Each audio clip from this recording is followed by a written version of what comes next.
Mais um grande livro de José Mauro de Vasconcelos, Barro Blanco.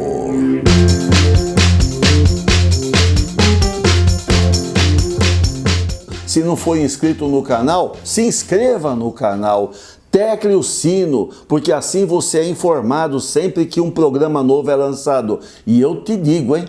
Toda quarta-feira tem programa novo. Gostou? Dá um like, que isso ajuda o YouTube a programar mais vezes o canal. E se puder, compartilhe, assim o canal cresce.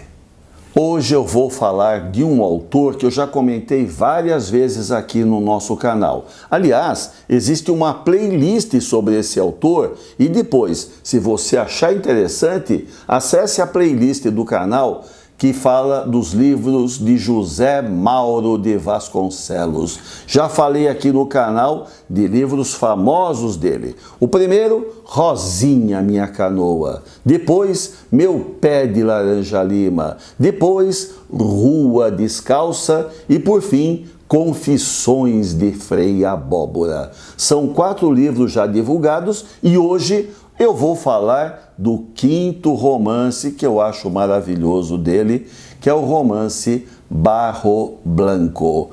Zé Mauro de Vasconcelos é ainda um dos escritores brasileiros que mais tem os seus livros vendidos.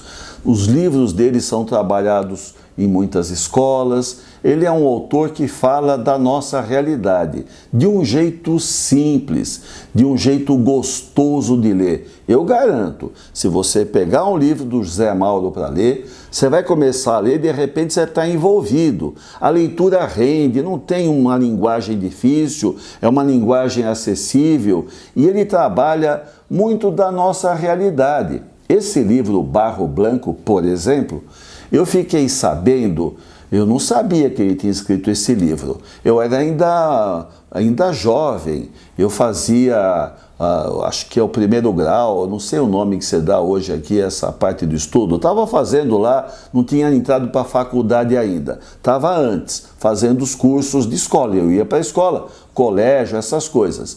E aí, eu tinha um livro de geografia que falava sobre o Brasil, falava sobre o relevo, as regiões do Brasil e citava a questão das salinas, que nós temos salinas muito interessantes lá para a região norte do Brasil.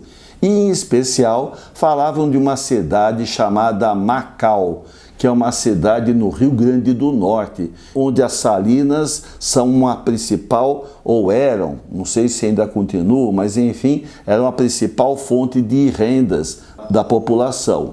E falava da vida difícil do pessoal que trabalhava na salina. Então, no livro de geografia, tinha um pequeno texto tirado do livro Barro Blanco, e aí o autor dava referência dizendo que aquele trecho mostrava as dificuldades do profissional, da pessoa que trabalha numa salina. Pra vocês terem uma ideia, sal é branco, né, pessoal? E as salinas, o pessoal represava a água para que aí depois a água do mar, para que o sol levasse embora a água, né, e ficasse lá só o resto. E esse resto era sal, era branco. Então o trabalhador que ficava cavocando aquelas placas de sal, trabalhava o dia todo, sol batendo ínclime, aquele sol forte, batendo duro em cima. E o trabalhador só de calção, com picaretas, pás na mão, cavocando o chão, tirando aquele brilho. Então era muito comum que o trabalhador das salinas, ao longo dos anos, fosse ficando cego, porque ele ia perdendo a visão. Muitos ficaram cegos, expostos a essa condição desumana. Hoje eu creio que existam equipamentos de proteção, existe uma legislação, mas na época em que o José Mauro escreveu o livro não havia. E ele, José Mauro de Vasconcelos, ele foi uma espécie de aventureiro. Ele, quando conta as histórias, fala de episódios que ele viveu. E aí, ele trabalhou nessa região, ele viu essa vida, conviveu com esses perigos? O livro começa falando da história de Chicão. Chicão nasceu no sertão. Só que o livro não começa falando do sertão. O livro começa falando de um marinheiro que presta serviço num barco, num iate, que faz trabalhos de transportar mercadorias de um porto para outro porto do Brasil.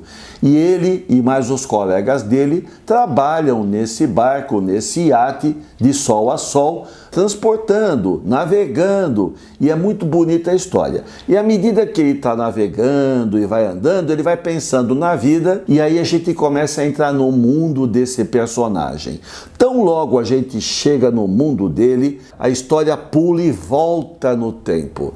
Aí volta quando ele era mais moço e morava no sertão, dentro do sertão, na região mais árida, falando da vida no sertão, que é muito bonita quando tem água, quando chove, quando as plantações ficam todas verdes, quando o gado tem pasto para poder comer, tem água para beber.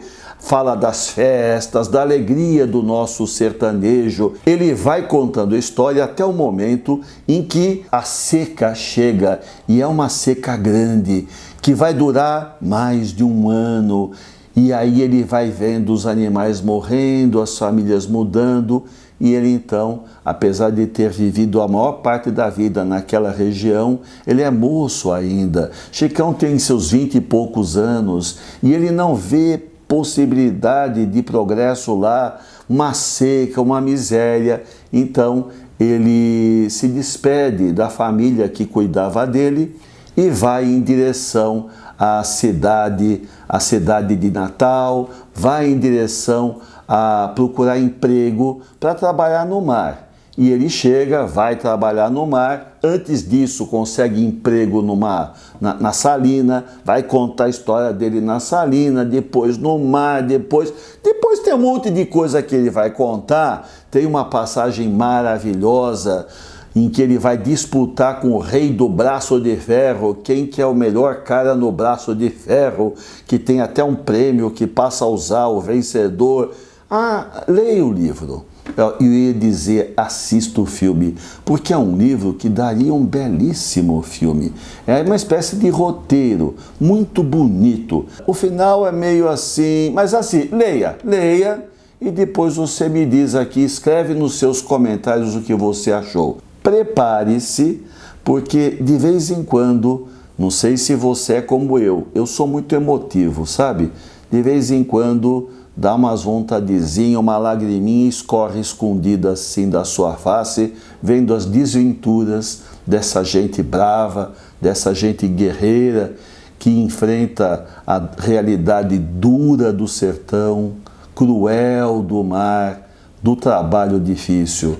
Barro Blanco, José Mauro de Vasconcelos.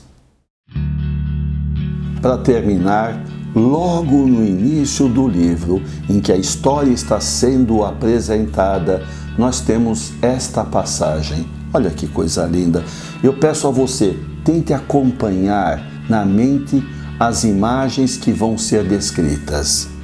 7 homens dormiam dentro de um barco, dentro do iate.